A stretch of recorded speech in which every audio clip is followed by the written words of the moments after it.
selalu. Belado TV. Belado TV. Belado TV.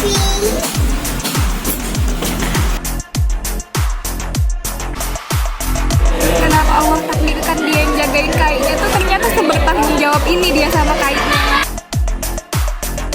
Ukuran anak SMA yang SMA seumuran dia tapi dia bisa jawab segitunya, dia jalan kaki berkilo-kilo di Mekah menyusuri setiap langkah ngeliatin mencari kainnya, itu tuh benar-benar saya tuh itu adalah kampungnya. Jadi dia sudah tahu daerah di Mekah Madinah itu sudah tahu. Saya selalu bilang sedekah. Dia tidak minta sedekah sama orang, tapi Allah memberi sedekah, memberi makan dia. Jadi nenek tuh nggak pernah takut bahwa kalau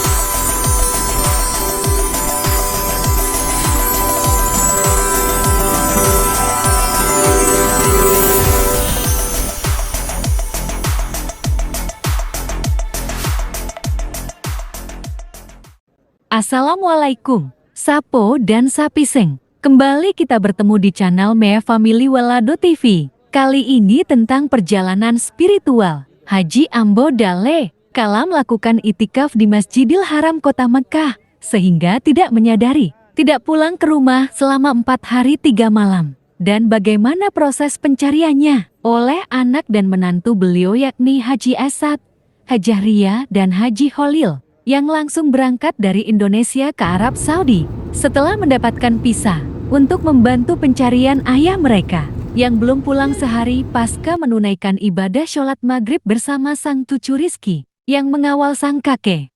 Di mana saat itu Haji Ambo Dale dan keluarga sedang melaksanakan umroh di akhir bulan Ramadan, bulan mulia, di mana umat muslim meningkatkan ibadah dan takwa berharap bertemu malam Lailatul Qadar dengan melakukan itikaf di Masjidil Haram yang dirindukan semua umat muslim untuk beribadah di sana. Berikut kisah selengkapnya. Sebelum berangkat sudah ada ya tanda-tanda sebenarnya sih apa yang dianukan dari Bapak itu. Yang pertama itu ya Bapak sudah beranggapan ya Bapak sudah itu adalah kampungnya, tempat tinggalnya. Jadi dia sudah tahu daerah di Mekah Madinah itu sudah tahu itu. Pertama. Yang kedua adalah feeling bahwa ada panggilan itu sebenarnya kalau menurut pribadi haji dan umrah itu bukan bicara masalah uang dan kemampuan, tapi masalah bicara ini adalah panggilan itu belum tentu memiliki panggilan. Dan ini sering terjadi, termasuk yang pada saat kehilangannya ya sebelum berangkat sebenarnya saya yang hasil mendampingin. Nah, seharusnya akhirnya ya dialihkan ke anak cucunya kan. Pada saat hari pertama hilang bukan hilang sih, pada saat pertama dia keluar dari hotel di Madinah itu sudah ada feeling panggilan itu ke sana. Kenapa? Karena bapak itu menelpon sampai 3 kali untuk minta dijemput. Untuk minta dijemput, tapi akhirnya ya memang benar ke sana untuk menjemput. Nah, itu yang dibilang tadi feeling itu. Yang kedua adalah ada feelingnya bahwa ada berita apa di Samarinda gitu loh. dia bertanya ya. Itu dia bapak tanya ya, karena kita tidak ada berita apa-apa ya kita jawab aja tidak ada berita apa-apa. Nggak tahu ya mungkin berita inilah yang bikin posisinya sudah duluan turun ke masjid karena sudah memasukin sholat sholat maghrib. Akhirnya bareng lah sama si Rizky sama mama sama bapak turun. Pada saat turun ke ini mengambil saf, bapak ngambil safnya itu agak di depan. Pada saat mengenakan sajadah, nggak tahu cuma ada yang sudah langsung menutup saf gitu loh. Akhirnya si Rizky sholatnya di belakang bapak. Saat sudah sholat, orang sholat jenazah langsung bapaknya berdiri langsung jalan. Nah di situ momen sudah Terlepas gitu ya. Itu. bukan yang nggak mau jagain kainnya, enggak, dia itu tuh sholat mayat kan, di sholat mayat sholat sunnah, ternyata pas dia cari kai itu sudah nggak ada gitu. Makanya sudah sehari semalam itu tuh kan saya pantau juga dari WA, Rizky itu kan ngirim live location, jadi dia bergerak ke kanan ke kiri itu saya lihat dari maps gitu. Ini anak ini sampai ngejar sampai keliling muterin sekitaran haram itu Kak, sampai kemis pala anak itu jalan kaki menyusuri setiap jengkalnya di haram itu. Ya. Jadi nggak tega saya kan, apalagi mama kan. Jadi sudah telepon saya kan sama kakak Asad pagi itu, Kak, ayo kita berangkat. Berangkatlah saya, Kak Asad sama Holil. Kenapa saya bawa Holil? Soalnya kan Holil banyak temennya di sana. Kalau misalnya dia itu tuh gerakan orang kan masih lebih mungkin daripada kita nih. Walaupun kita pemilik travel kan, tapi yang dikenal kan Holil. Terus kalau misalnya Holilnya di Indonesia, terus dia telepon temannya tolong carikan mertua saya, kan nggak seenak kalau dianya hadir. Ayo kita sama-sama cari mertua saya. Berarti kan orang itu juga ngeliat, oh iya ini sampai dia datang gitu. Jadi nyari pun orang itu tuh lebih gencar gitu loh Kak, daripada cuma sekedar ke kanan kiri kan pokoknya gitu kan. Bapak itu tuh dinyatakan maksudnya nggak ketemu sama Rizky itu tuh tanggal 27 Ramadan ke 27, terus malam ke 28 udah nggak dapat lagi. Malam ke 28 itu tuh subuh di sini, malam ke 27 karena masih malam, ini sudah subuh. Malam ke 28 tuh saya telepon ke Asad, ayo udah kita berangkat, pokoknya sehari semalam lah itu. Ayo kita berangkatlah kami. Nyampe di sana itu tanggal 29 pagi, 29 Ramadan pagi. Disitulah baru kami mulai cari lagi. Dari si Holil itu tuh minta tolong sama semua temannya yang di sana, mutawif, guide kan. Terus kita juga ibaratnya tuh ngasih pos-pos, misalnya ini orang ini jaga di sini. Si Rizky pun setiap nyari tuh bawa foto bapak. Untungnya tuh foto bapak, maksudnya baju yang dipakai bapak saat bapak itu tuh terlepas itu tuh ada gitu lah Kak. Jadi tuh yang di-share itu tuh yang itu, foto itu. Kita lapor ke muasasah, kita lapor ke polisi di sekitaran haram. Cuman masalahnya kan gini, di haram itu kan orang padat banget kan. Terus orang yang nggak pulang ke hotel itu banyak, karena banyak orang yang menganggap itu tuh ya udah itikaf cuma haram. Masalahnya sama bapak ini kan HP bapak nggak bisa dihubungin. Ternyata ya itu kan nggak bisa dihubungin nih. Saya juga bingung nih kenapa kok bapak ini HP-nya nggak bisa dihubungin. Ternyata setelah ketemu sama bapak, saya cek HP-nya, bapak tuh punya 2 HP. Ternyata baterainya tuh tertukar. Baterai yang HP A dipasang ke HP B dipasang ke HP A. Pas saya cas kok nggak mau ngecas gitu. Terus mama cerita sebelum kejadian itu HP bapak ini nih jatuh dua-duanya gitu loh, berserak dirapikan sama bapak. Waktu itu mama bilang sini ku rapikan, bapak bilang enggak dosa. Bapak bilang dosa, kamu nggak ngerti karena ini HP bapak kan gitu. Dosa mama yang ini kamu nggak ngerti, aku aja yang merapikan kan bapak gitu. Ternyata tertukar, makanya nggak bisa aktif caranya Allah gitu. Maksudnya tuh jalan-jalan ini nih ditutup untuk kita bisa ngubungin bapak. Terus sampai ketemu seperti apa? Jadi yang ketemu itu pokoknya kita nih semua itu usaha dari yang terlihat. Itu tuh kita lakukan usaha yang terlihat itu, kita doa, kita wirid, pokoknya semua dilakukan. Kayana juga doa, pokoknya semua anak, mama, menantu. Makanya pas kejadian bapak mau dapet itu tuh di sini tuh pas khutbah Jumat. Dapatnya itu tuh dari grup mutawif Mandailing. Bilang di situ ayah mertua dari Holil. Pasang foto bapak. Nah ada di grup Mandailing, tersimpan lah di HP kan WA gitu tuh. Kita kirim ke grup, adalah foto itu masuk di galeri. Pas selesai pas khutbah itu tuh, kok kayak perawakannya yang dicari. Diomongin lah, bapak namanya siapa? Di Ambodale. Baru di bapak namanya siapa? Ambodale kah? Iya. Dicari orang itu lah ID card itu dikantongin sama bapak. Ternyata Allah milih jalan yang ini, ya Allah mempertemukan. Orang ini orang Samarinda, tapi ketemunya kok justru taunya dari Mandailing.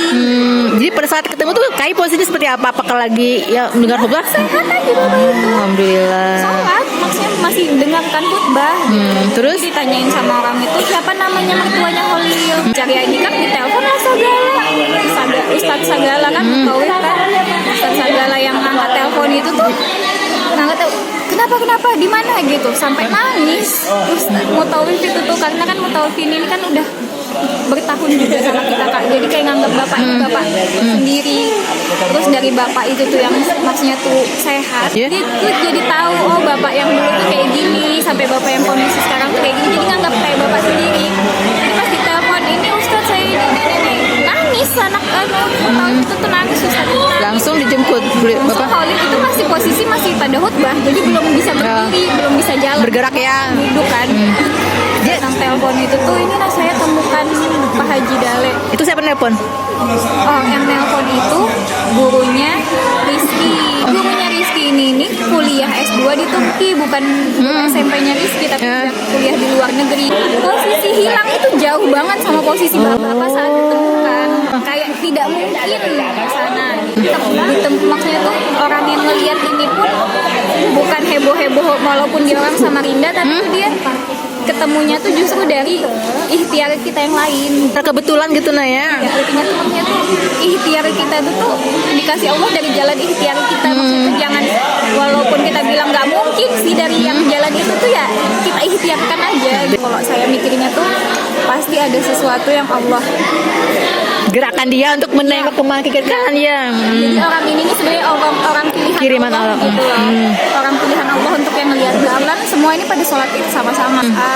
Khalil, Rizky sama Ustaz Sagala pada barengan. Jadi pas dapat telepon itu tuh langsung, awalnya juga kita takut hoax kan, karena namanya kan kita nggak tahu nih ada orang yang gimana gitu. Dikirim foto terus, kalau kirim foto bisa jadi udah pernah foto sama bapak gitu. Jadi video call akhirnya video call. Ada suara bapak, aku di sini. Wah itu nangis kan, katanya Rizky, Khalil itu tuh udah ya Allah udah sampai kayak gitu. Karena kami tuh gini, bener-bener terakhir pengharapan kami tuh emang disolatin. Kenapa? Karena semua orang itu tidak akan bergerak dari Masjidil Haram sampai sholat. Udah sholat Idul Fitri, orang udah pulang ke Pulangan. Kak. Kita nggak tahu entah bapak itu tuh ikut orang siapa, orang siapa. Kita bakalan lebih susah menemukan bapak. Si bapak yang nggak punya HP, bapak yang ID cardnya disimpan, bapak yang pikirannya belum kasih. Harapan kami tuh bener-bener sholatin. Jadi di situ dikasih Allah tuh bener-bener ya Allah, makasih banget sudah dikasih. 4 hari 3 malam. 4 hari 3 malam ya belum hilang bertemu ya. 27, 28, 29, hari ketemunya 30. Jadi kamu gimana? Bisa nggak digambarkan perasaan langsung dipelukin gitu ya? Itu pada saat ini nih kan kakinya kram. Karena kan kami tuh nggak ada berhenti, kami datang itu tuh langsung umroh.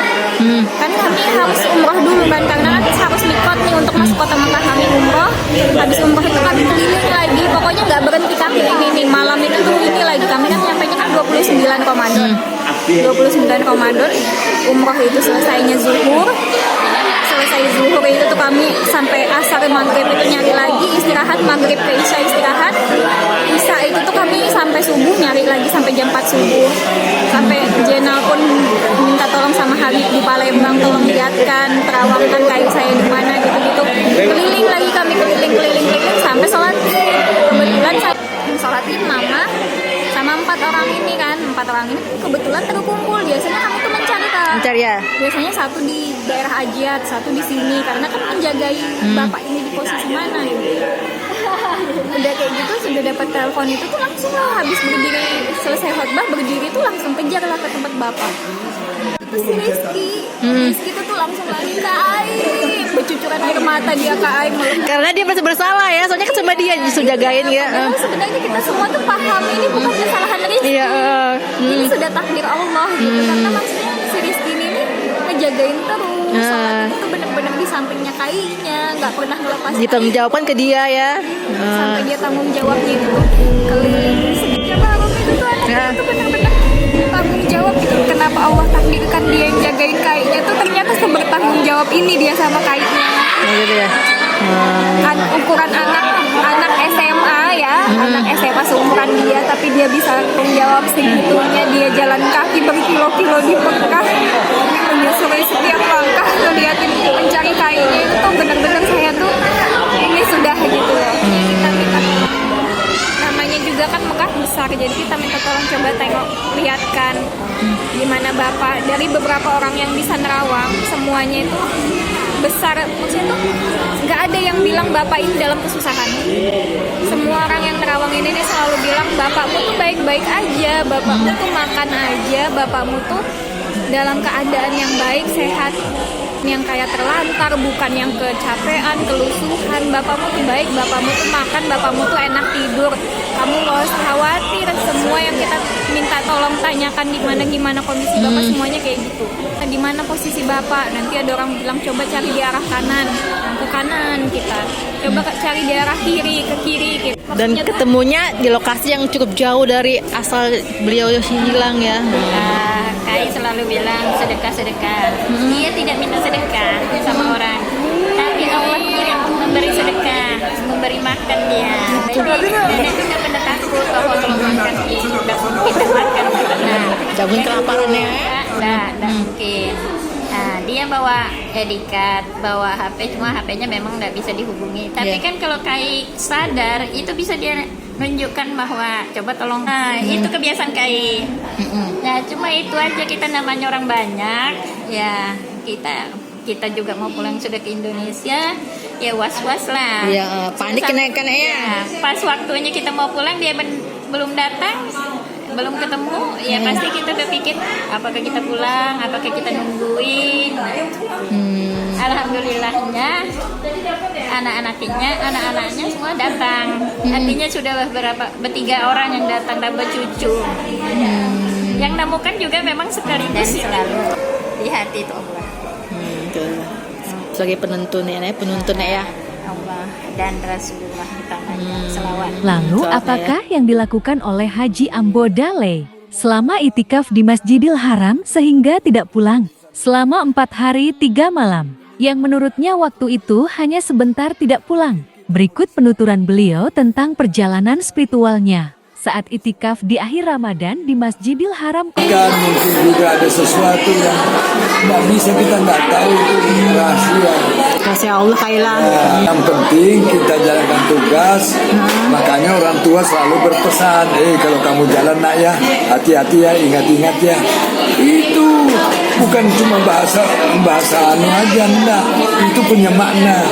Nak yang kalau kamu mau jalan ingat-ingat ya. Maksudnya ingat-ingat itu bukan ingat-ingat di jalan apa segala, enggak, bukan. Ingat-ingat itu aslinya kita jalan semata-mata dilihat orang bercanda di sini, sengsara membawa nikmat. Sengsara dilihat orang tapi nikmat, itu namanya sengsara membawa nikmat. Kasihan, aku aja tidur di Masjidil Haram. Kasihannya kada bebantah, kada bapak kasihan dia lihat, tapi aku nyaman. Ayo. Apa kada nyaman? Ayo, siapa orang lain di sini berdoa mudah-mudahan aku bisa sampai ke sana. Tidak ada orang yang tidak mau tinggal di sana. Bayangkan aja kalau orang di sana orang sujud saja, orang tuh jarang itu sujud saja itu sudah rasanya luar biasa nyamannya. Nah, cuma nyamannya tuh berbeda-beda, tinggal tergantung yang memilikinya. Ketika menghadapi di mana keluarga khawatir kayak ini kemana kan bulik-bulik gimana menurut Kai? Nah, di sana itu satu aja. Insyaallah Allah menjaga. Tergantung niat orang. Kalau niatnya tuh memang ikhlas untuk berbuat sesuatu untuk ke sana, hebat. Tapi kalau niatnya lain, bukan kalau urusan dunia, nah kalau urusan akhirat dia aman itu. Jarang mau pulang itu. Kan itu segala-galanya ya Allah. Nggak terasa tuh air mata yang meleleh. Ya kalau bagusnya tuh malam hari. Karena kalau malam hari kan agak sepi. Jadi nyaman. Dan kalau kita ketemu dengan teman-teman juga bagus.